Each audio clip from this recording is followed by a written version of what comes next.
Ehe, mmadụ ka daalụnụ ka anyị ruo. Ehe, ekunu mere daalụnụ daalụnụ ka ekunu mere. Ehe, gee ntị. Ịbụrụ nwa bọyị jos buru oche tukwuru ala, gee ntị na vidio a chịrị ime na jos bịa nso na achọrọ m itere gị azụ maka na ife nchi ikwu na mpa gị na mma gị ama ngwa gị ya. Ịghọtara ihe na-ekwu na mpa gị na mma gị ama ngwa gị okwe njikwa gị na ọ bụrụ na edo gị na bọyị ịma na ị ga-asa abụọ gị for 8 years and boy ahụ gara reason iji oge gara bọyị bụ for ka you uplift your family especially from poverty. Ebe nsi na bụ ebe esetụrụ nwa bọyị ka nsi na ebe esetụrụ nwa bọyị ka nsi kịta ka nkọrụ nnu ife ya na ọga ya jiri maka na a na-ekwu okwu ije bọyị anụnwa some people nwere ka aghọta ya. Achievement that na ihe ọbụla gị na ọga jiri nwere precaution especially ndị ha na-eme ha nọ na bọyị fara ụlọ be ha fana akwụrụ nwaanyị ụgwọ akwụkwọ na unizik n'oko ka anyị maji isi adịkwa gị mma nwaanyị mana iso ya na akwụkwọ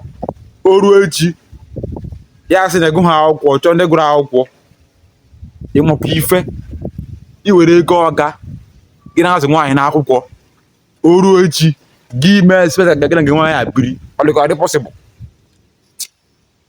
Ife na-atịrị gị na-awa azụ mpa gị na mma gị ama ngwa gị ya. Ekwentị na ị gaa bọyị ka mụọ down sa avụọ ọga ego ọga bụ ego ọga anwakwa na anwa were ego ọga na-azụ nwa nwaanyị na akwụkwọ.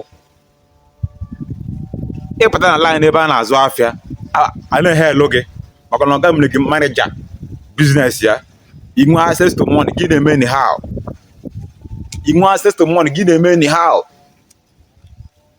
Nwaanyị kpọ gị na fonu gị kwọrọ ụgwọ akwụkwọ ya na-agụ akwụkwọ na amụ boys nọ na skuulu amụ ha amụghị gị na-eko na online na-enwe n'ime nwaanyị nọ na skuulu enwere nwaanyị idowere ịpụta gị anụ ya ọ dị ka ya icherekwa gị mma ịmakwa ife ọ pụta na skuulu ya chọrọ ndị gụrụ akwụkwọ egụrụ ha akwụkwọ na ihe igụrụ elementary 6 ka ego ha akwụkwọ you no go school so ka etime expect na n'ihe pụta nnọọ na dike ga-anụ gị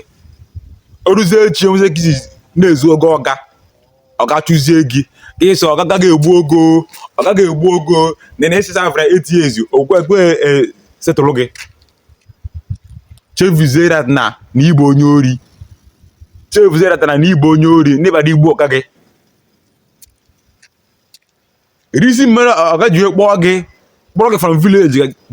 ka soro eme business bụ ka the business too kọnụ nweta mmụọ nkọn gị bazie bruzie his downfall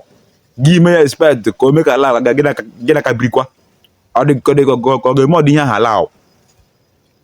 uplift your elephant umbrella. Ife na-atịrị gị na-awa azụ ife na-ekwu na bụ 99 ife na-ekwu na mpa gị na mma gị ama ngwa gị ya. Ị ga-abọyị gbado anya sa avụọ ọga maka na ebe a ga na-eduru nwa bọyị na the boy ka mụda na sa avụọ ọga ya ọ gaghị ekperi ekpere bless ya nye ya ezigbo ego ji abụ uru kwụọrọ ụgwọ shop 2 years biye ngwa ahịa ọ dị ka agaghị aka ya dị ada again ahịa ya agwụ ọ gaghị ebi ikwe ha na-aba enwe good communication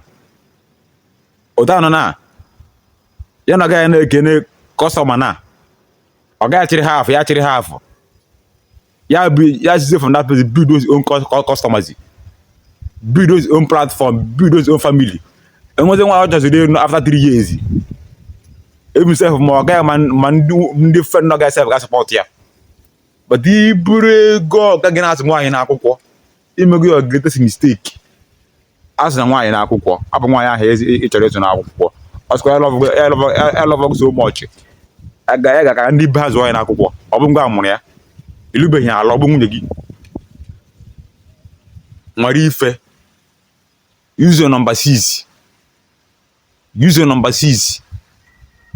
ife na gwa gị na-abụ 99 mpa gị na mma gị ama ngwa gị ya 99 ka na anazụ na natịrị gị azụ mpa gị na mma gị ama ngwa gị ya uche ị ga-adị ya this 2024 ebu nwa bọyị ka ya bụ ibu ịgbacha bọyị eti ezi ọ ga chọpụta na ego o ji azụ afịa na iji azụ nwaanyị n'akwụkwọ na iji ego moto na iji ọrụ ụlọ somewhere nnakọ gị everything gị gbara aka na ọ dịkwana mma ọ dịghị mma maka ka ji osikasa vụọ ọga uche unu ga-adị ya share this video ka o ruo ma nwa bọyị ma ọga ndị bọrọ ọbụla na-akwado ịga bọyị echi share this video daalụ